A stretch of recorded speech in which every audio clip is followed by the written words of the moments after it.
Hello friends, welcome to our channel. आज हम इस वीडियो में एक और समर इंटर्नशिप के बारे में बात करेंगे। उससे पहले यहाँ पे एक इम्पॉर्टेंट इन्फॉर्मेशन देनी है मुझे आपको। अगर आप समर इंटर्नशिप के बारे में सर्च कर रहे हैं तो मैंने already 50 plus video summer internship 2026 से रिलेटेड अपलोड कर दिए हैं। ये आपको मिल जाएंगी मेरे चैनल की जो प्लेलिस्ट है समर इंटर्नशिप 2026, वहाँ पे आप चेकआउट कर सकते हैं। अपने इंटरेस्ट के अकॉर्डिंग अपने इंटर्नशिप देख के वहाँ पे आप अप्लाई भी कर सकते हैं। अब हम इस वीडियो में आगे बात करते हैं इस समर इंटर्नशिप के बारे में। ये समर इंटर्नशिप है SVNIT। SVNIT की फुल फॉर्म है सरदार वल्लभ भाई नेशनल इंस्टीट्यूट ऑफ टेक्नोलॉजी, और ये जो इंस्टीट्यूट है ये है सूरत में। ठीक है, इसकी समर इंटर्नशिप के बारे में हम बात करेंगे। तो आपको जस्ट क्या करना है, SVNIT इसकी शॉर्ट फॉर्म है और उसके आगे लिखना है समर इंटर्नशिप 2026। यहाँ पे एक आपको दिखेगी लिंक www.svnit.ac.in नोटिस 2026 फरवरी। आपको इस पर क्लिक करना है। जब आप इस पर क्लिक करेंगे ये है PDF, और यहाँ पे हम देख सकते हैं इसकी डिटेल्स। तो हम यहाँ पे डिटेल्स में थोड़ी सी बात करते हैं इसमें क्या क्या मेंशन है। ठीक है, तो यहाँ पे सबसे पहले मेंशन है कि ये जो इंटर्नशिप है ये अंडर ग्रेजुएट स्टूडेंट्स के लिए है, और जिसकी लास्ट डेट है वो है 10 अप्रैल। तो आपको 10 अप्रैल से पहले पहले अप्लाई करना है। ठीक है, मेन ऑब्जेक्टिव सारी इंटर्नशिप का वही रहता है, to to enhance the awareness and interest in quality academic research among young engineering and science student. ठीक है, गाइडलाइंस की बात करें तो टोटल इसमें 100 इंटर्न्स लिए जाएंगे। अब फेलोशिप की बात करें तो इसमें आपको 5000 पर मंथ का फेलोशिप भी मिलेगा। ड्यूरेशन की बात करें तो ये रहेगा 18 मई टू जुलाई 17 तक। अकोमोडेशन और फूड की बात करें तो hostel accommodation is to be provided in SVNIT hostel with payment basis. तो आपको हॉस्टल अकोमोडेशन मिल जाएगा बट वो पेमेंट बेसिस पर रहेगा। सिमिलरली मैस और कैंटीन का जो फूड चार्जेस है वो भी आप ही को पे करना होगा। बेनिफिट्स और फैसिलिटी की बात करें तो lab, library facility and internet facility आपको दी जाएगी। ठीक है, लाइब्रेरी फैसिलिटीज में आप वहां जाके पढ़ सकते हैं बट आपको इशू नहीं करेंगे कोई भी बुक्स वगैरह। मेडिकल फैसिलिटी की बात करें तो वहाँ पे इंस्टीट्यूट डिस्पेंसरी में आप डॉक्टर को कंसल्ट कर सकते हैं। एलिजिबिलिटी की बात करें तो any student pursuing BE BTech with good academic record who has appeared at least 5th semester examination. तो अगर कोई स्टूडेंट है जिसने अपना बैचलर ऑफ इंजीनियरिंग या फिर आप बीटेक कर रहे हैं, ठीक है, तो अगर आपने अपने 5 सेमेस्टर कंप्लीट कर लिए हैं तो आप अप्लाई कर सकते हैं। Next, any integrated MSc integrated MTech twelve degree student with a good academic record who has appeared at least 5th semester examination. ठीक है, semester examination can also apply. अगर आप कोई इंटीग्रेटेड डिग्री कर रहे हैं और उसमें आपने 5th सेमेस्टर तक आपने एग्जाम दे दिए हैं तो आप अप्लाई कर सकते हैं। Applicant should be among the top 20% based on CGPA percent score in all previous year in his her discipline in the college, institution, university, and to be certified by the dean, head of the institute, principal at the time of application submit through the HChat Google form।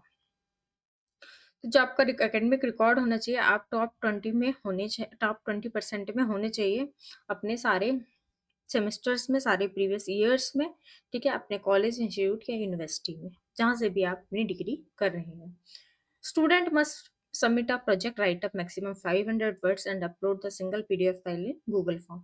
तो आपको एक right up भी लिखना है यहाँ पे 500 words का, और उसको एक सिंगल PDF फाइल के फॉर्म में अपलोड करना है गूगल फॉर्म में। Pass out student who are in the final year of above mentioned degree are not eligible to apply। अगर आप फाइनल ईयर में हैं अपने या फिर आप पास आउट स्टूडेंट है तो आप एलिजिबल नहीं है। The student should be free in the above mentioned period, that is 18 May to July 17, otherwise he she should not apply। अगर आप इस पीरियड में फ्री नहीं है तो आप अप्लाई ना करें। The request of late joining और early leaving will not be entertainment. तो मतलब आप लेट ज्वाइन भी नहीं कर सकते और जल्दी वहां से छोड़ भी नहीं सकते, तो इसलिए अगर आप इस पीरियड में फ्री नहीं है तो आप अप्लाई ना करें। She should have all grade C till the previous semesters। Example, if she appear for 6th semester examination April May 2000 up to 5th result should be available at the time of online application। All uploaded mark sheet must be self certified by the candidate। ठीक है, इसमें mention है कि जितनी, जैसे suppose आपने 5th semester तक exam दे दिया तो आपके पास 5th सेमेस्टर तक के सारे रिजल्ट अवेलेबल होने चाहिए, और वो सारे आपको अपलोड करने हैं गूगल फॉर्म में जब आप अप्लाई करेंगे ऑनलाइन। ठीक है। एप्लीकेशन सबमिशन की बात करें तो after the deadline that is 10th April no application shall be accepted. तो 10 अप्रैल के बाद कोई भी एप्लीकेशन को एक्सेप्ट नहीं किया जाएगा। Application must be submitted through Google form online mode only. ठीक है, तो आपको गूगल फॉर्म के थ्रू ये फॉर्म फिलअप करना है।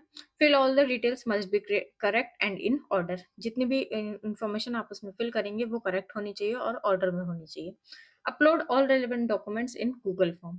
जितने भी गूगल फॉर्म में डॉक्यूमेंट्स वहाँ पे रिक्वायरमेंट है आपको सारे अपलोड करने हैं।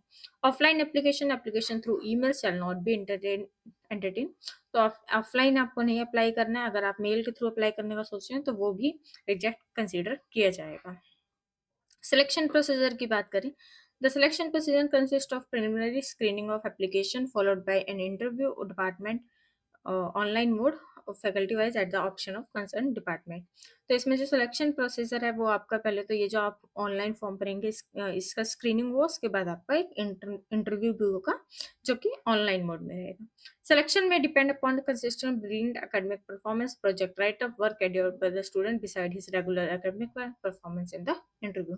सिलेक्शन के काफी सारे क्राइटेरिया है। फर्स्ट है आपकी एकेडमिक परफॉर्मेंस कैसी है। सेकेंडली आप जो प्रोजेक्ट राइटअप लिखेंगे और जो अपलोड करेंगे गूगल फॉर्म में, that one. Third one is आपका जो आपने अपने रेगुलर एकेडमिक वर्क के अलावा आपने जो भी वर्क कैरी किया है उसमें आपकी क्या परफॉर्मेंस है। एंड लास्ट वन देगा परफॉर्मेंस इन द इंटरव्यू। तो काफी सारे फैक्टर के बेसिस पे आपका सिलेक्शन होगा। जो भी डिसीजन होगा वो ही फाइनल कंसिडर किया जाएगा। ठीक है। नोटिफिकेशन ऑफ सिलेक्शन की बात करें, the selected candidate shall be inform through emails only. तो ईमेल के थ्रू आपको इन्फॉर्मेशन आ जाएगी कि आपका सिलेक्शन हुआ है या नहीं है। जो रिजल्ट आएगा वो आएगा 17 अप्रैल को। तो ये एक टेंटेटिव डेट है। ठीक है। Confirm your participation by intimating us online within a time frame. Otherwise, next person in the waiting list will be selected and your candidature will be cancelled permanent. अगर आप सेलेक्ट होते हैं तो आपको एक पर्टिकुलर टाइमलाइन दिया जाएगा, उसमें आपको कंफर्म करना है। अगर आप उस टाइमलाइन में कंफर्म नहीं करते हैं तो आपका जो एडमिशन है वो कैंसिल कर दिया जाएगा और नेक्स्ट जो स्टूडेंट है वेटिंग लिस्ट में उसको अप्रोच किया जाएगा। ठीक है। अब एप्लीकेशन फॉर्म की बात करें तो ये लिंक है, यहाँ पे इस लिंक को आप ओपन करेंगे तो आपको ये लिंक मिलेगा और इसको आपको फिल करना है। ठीक है।